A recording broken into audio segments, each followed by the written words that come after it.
इसमें तो कोई शक नहीं है, जाति और धर्म की राजनीति में बीजेपी का कोई मुकाबला नहीं है। जाति और धर्म की राजनीति रहती है।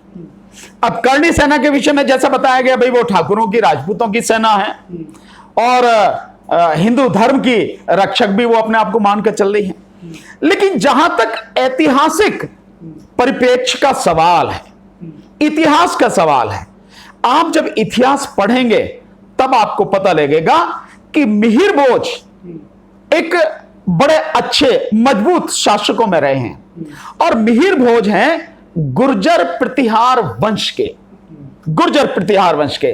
आप इस तरह से कहें, अगर उसमें इतिहास में जाएंगे तो जिस दौरान की ये बात है प्रतिहार वंश की और इनकी, उस समय 3 बड़े महत्वपूर्ण वंश रहे थे। एक पाल वंश और एक था राष्ट्रकूट वंश, ठीक है ना, जिसे आप कह सकते हैं महाराष्ट्र, कोंकण वगैरह, शायद इस तरह का जो उनका इलाका। एक था ये गुर्जर प्रतिहार वंश। अगर आप देखें तो यहां पे ये आपकी जो झील है, इसकी भोपाल की, जो भोपाल की बहुत बड़ी झील है, वो मिहिर भोज द्वारा ही बनवाई गई है। एक सूर्य मंदिर भी है वहीं पे पास में ही है, उसके जगह का मुझे इस समय नाम ध्यान नहीं आ रहा, बहुत काफी बड़ा सूर्य मंदिर भी वहां पर है। और दूसरा जो ये कही जाए कि मिहिर भोज की बड़ा इतिहास में बड़ा उनका नाम है, ऐसी बात नहीं है। तो अब तक जो संबंध उनका है वो इसी से है, गुर्जर प्रतिहार वंश, यही नाम लिखा गया है। अब कोई उसको आके गुर्जर को हटा दे, मैं समझता हूं ये इतिहास के साथ में अन्याय है। अगर राजपूत ये कहते हैं कि भाई, करणी सेना ये कहती है कि भाई वो राजपूत शासक थे, कोई बात नहीं, तो आप इसे इतिहास से सिद्ध करिए कि वो राजपूत शासक थे। लेकिन अभी तक ऐसा तो कुछ हुआ नहीं है, क्योंकि अगर वो राजपूत शासक हैं तो आप वहां मिहिर भोज की जो बहुत बड़ी उसमें झील में प्रतिभा वो लगी है, प्रतिमा लगी है, मैंने नहीं देखा कि कोई भी करणी सेना का व्यक्ति या कोई भी राजपूत समाज का व्यक्ति वहां जाके उनको प्रणाम करता, नमस्कार करता है, उनका सम्मान करता, या उनकी जन्मशती या जो भी है, या उनका जन्मदिन वगैरह है, या उनका जो सिंहासन पर आरूढ़ होने का जो कोई वो है समय, सिंहासन पर बैठने का जो, उसमें कहीं कोई इस तरह की जाके उनका सम्मान दिया गया हो, कहीं भी ऐसा मैंने तो नहीं इतिहास में देखा और ना ही वर्तमान उसमें कहीं कुछ देखा गया है। तो ऐतिहासिक तथ्य यह है कि गुर्जर प्रतिहार, और इसी से यह माना जाता है कि मिहिर भोज गुर्जर समाज के राजा थे। लेकिन बात यह भी है, ये गुर्जर समाज को भी सोचना है। जो गुर्जर समाज आज की तारीख में मैक्सिमम अपने आप को हिंदू बना हुआ हिंदू ही बताता है, या यूं कहो कि अपने आप को बीजेपी के बहुत करीब पाता और बीजेपी के साथ ही लगा हुआ है, उस गुर्जर समाज को सोचना है कि जिस बीजेपी के साथ में तुम लगे हो, उसी जो बीजेपी के जो लोग हैं, ये जो तथाकथित नाम बताया जा रहा है करणी सेना वगैरह, ये अगर आपके महापुरुष या आपके राजा के नाम के आगे जो गुर्जर है उसको हटा देते हैं, तो तब सोचना चाहिए कि क्या वाकई में वो आपके हैं, जिनके साथ में लगे हुए हैं, आपको क्या वाकई में उनके साथ में होना चाहिए? क्या वो आपको अपना मानते हैं? क्या आपको उस तरह से सम्मान देते हैं? ये एक सवालिया निशान है जिसका उन्हें जवाब खोजना चाहिए। तो क्या लगता है कि दोनों, अगर मैं कहूं तो दोनों हिंदू समुदाय से आते हैं और यूपी में चुनाव भी है, योगी जी आए हुए हैं, और जो एक बहुत बड़ा वोट बैंक है यूपी की राजनीति में, तो दोनों का आपस में फूट डलना, तो क्या लगता है बीजेपी को नुकसान होगा इससे? नहीं, मैं नहीं जानता। बीजेपी तो वैसे भी कुछ नहीं है आज की तारीख में। उत्तर प्रदेश में बीजेपी का सफाया हो चुका है, आप इस बात को मान लीजिए। आप बीजेपी उत्तर प्रदेश में आने वाले नहीं है। जो किसान आंदोलन है, उस किसान आंदोलन ने इनकी कबर इतनी गहरी खोद दी है कि अब उसमें से निकल नहीं पा सकते, ये आप मान लीजिए।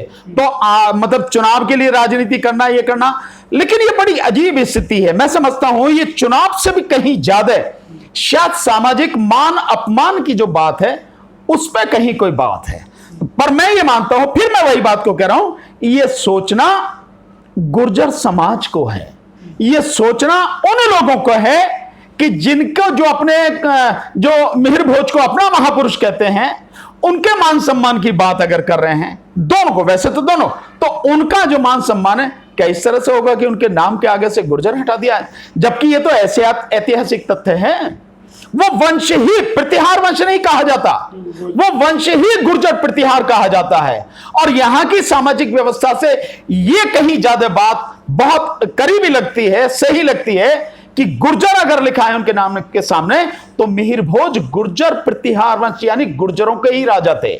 बाकी जो सारी चीजें हैं इस सबको सामने लाना चाहिए, लेकिन ऐतिहासिक तथ्य बताना चाहिए। लेकिन जो पढ़े लिखे विद्याविद है, विद्वानों का कहना है, विद्वानों का, कि क्या फर्क पड़ता है किस जात समुदाय से आते हैं? अगर देश के हित के काम आए हैं, वो देश की रक्षा के एक राष्ट्र के सैनिक थे वो, तो वंश से, समुदाय से, जात पात से क्या लेना देना? अगर वो भारत माँ के लाल हैं तो रहने दीजिए। नहीं, जात पात से तो कुछ भी फर्क नहीं पड़ता, लेकिन जिस समय आप भारत माँ के लाल की बात कर रहे हो वो समय बहुत पीछे का है, बहुत पुराना है। उस समय इस तरह के राष्ट्रवाद की कोई बात नहीं थी। अगर आप इस तरह के राष्ट्रवाद की बात करें तो राष्ट्रवाद की या इतने बड़े एरिया में भारत की अगर जो आप परिकल्पना या संकल्पना की बात कर रहे हो, आधुनिक जो दौर है इसके पहले अगर कभी रहा हो तो आप कह सकते हैं सम्राट अशोक, उसके बाद में सम्राट जहांगीर के समय में, क्योंकि एक पर्टिकुलर इलाका था जो जहांगीर ने जीत के उसमें अकबर, सम्राट अकबर का इलाका बहुत बड़ा था